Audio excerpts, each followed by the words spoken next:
Hello, everybody, and welcome to Tony the Mole Adams YouTube channel. And this is Midweek Scoops, our flagship show. My name's Steve Mascord. I'm your host.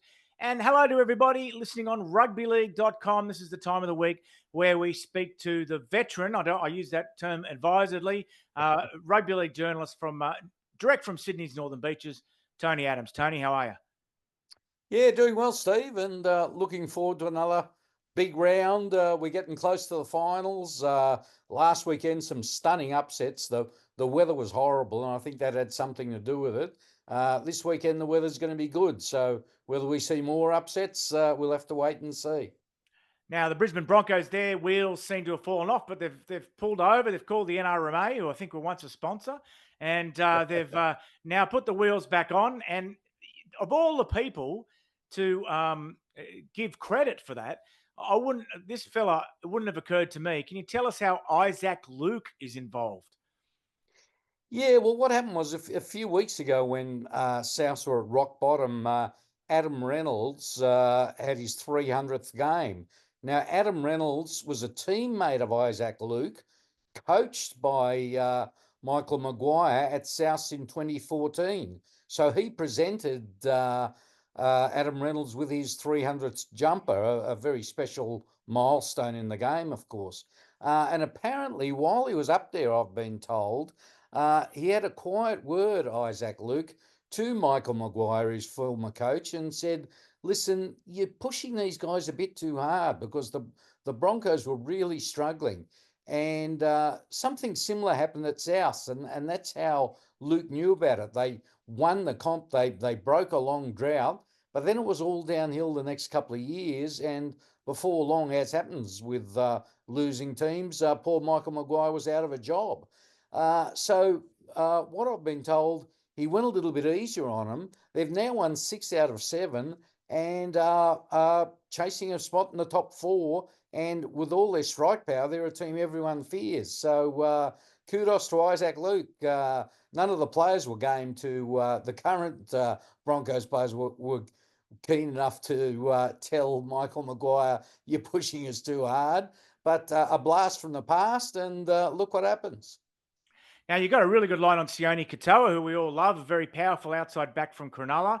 But he wasn't always a rugby league superstar. In fact, when he arrived in Sydney, life was pretty tough for him. Yeah, this is an amazing story. And it actually comes from a podcast. He was on a minimum contract of $60,000. He had 3 little kids and a wife to support.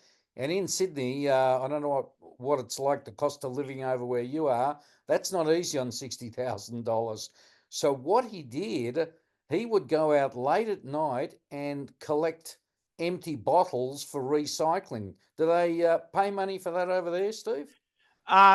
I never rule out having to find out, Tony. It could be any day now that I have to go and find out that information. So Yes. leave it with me. Yes, you and me both. But anyway, he would put on a hoodie, and this is a first grade rugby league player, and would go around late at night collecting bottles. And the reason he did it late at night, he didn't want anyone to recognise him because he was becoming a bit of a cult hero in the Shire, and he thought it would be a pretty bad look if the fans saw him collecting bottles. And he actually had his baby daughter sleeping in the car at the time on occasions. The story has a happy ending, though. He's been given an upgrade.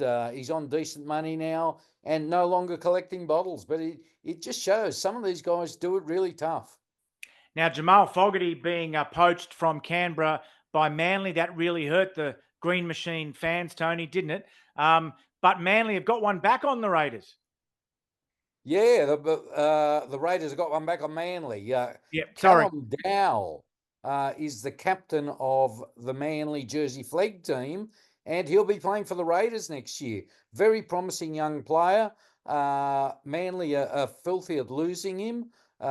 He's only 17, 18, so you never quite know if kids that age are going to make it, but he's certainly a talent.